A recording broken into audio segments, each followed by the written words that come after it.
మనువాదం అనేది ఎవరిలో చూడాలి? తోటి వారికి అన్యాయం చేసేటప్పుడు ఎవరైనా వాళ్ళు మనువాదం కదా. మాదిగలకు అన్యాయం చేస్తున్నది ఎవరు? మాదిగల అవకాశాలను అడ్డుకోవడానికి ప్రయత్నం చేస్తున్నది ఎవరు? మాల మేధావర్గం. వాళ్ళని ఏమనాలి? మనువాదులు అనాలి. మాల రాజకీయ నాయకుల నుంచి ప్రకటనలు వస్తున్నాయి, ఏమనాలి? వాళ్ళు మనువాదులు అనాలి. మాల సంఘాల నుంచి ప్రకటనలు వస్తున్నాయి, ఏమనాలి? మనువాదులు అనాలి. ఇలా మాల సంఘాలు భారత్ బంద్కి పిలుపునిచ్చినారు, ఎక్కడ కూడా కనబడతలేదు. అది ఏమైందంటే వాళ్ళలో ఐక్యత లేదంటే ఏం చెప్తారు? నాకు అర్థం ఏంటంటే మాలల్లో సామాన్యులందరూ వాళ్ళకు రోడెక్కలేదు కదా. అంటే అర్థమైంది, సామాన్య మాలలు వర్గీకరణకు అనుకూలంగా ఉన్నారు.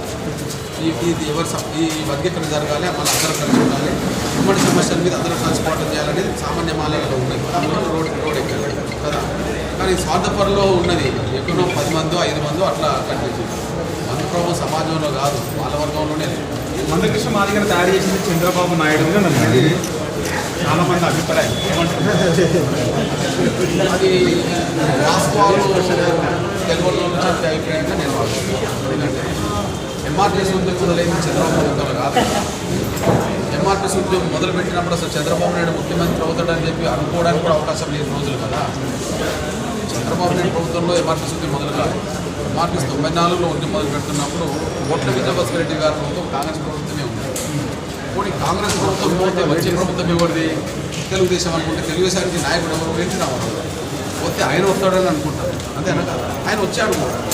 అంటే ఉద్యమం మొదలైంది చంద్రబాబు ప్రభుత్వంలో కాదు, చంద్రబాబు నాయుడు ముఖ్యమంత్రి అవుతాడని ఎవరు కూడా అనుకోని రోజుల్లోనే ఎంఆర్టీసీ ఉద్యమం మొదలైంది. అందువల్ల విజయభాస్కర్ రెడ్డి ప్రభుత్వంలో ఉద్యమం మొదలైంది. మా ఉద్యమం ప్రకాశం జిల్లాలో విస్తరిస్తున్నాం. ఎన్టీ రామారావు వచ్చేటప్పటికి ఆవిర్వేశం విస్తరిస్తున్నాం. చంద్రబాబు నాయుడు గారు ముఖ్యమంత్రి అయ్యేసరికి ఏమైందంటే బోధించు, సమీకరించు, పోరాడు, ఇది కదా. బోధించే సమయంలో విజయభాస్కర్ రెడ్డి గారు, సమీకరించడానికి ముందుకెళ్తున్న దశలో ఎన్టీ రామారావు గారు, ఉమ్మడి రాష్ట్రం అంతా తిరిగి పోరాటం ప్రారంభించే దశలో చంద్రబాబు నాయుడు. పోరాటం జరిగినప్పుడు అటు ఇటు తెలుసుకోవాలి కాబట్టి చంద్రబాబు నాయుడు వర్గీకరణకు అనుకూలంగా తెలుసుకున్నారు.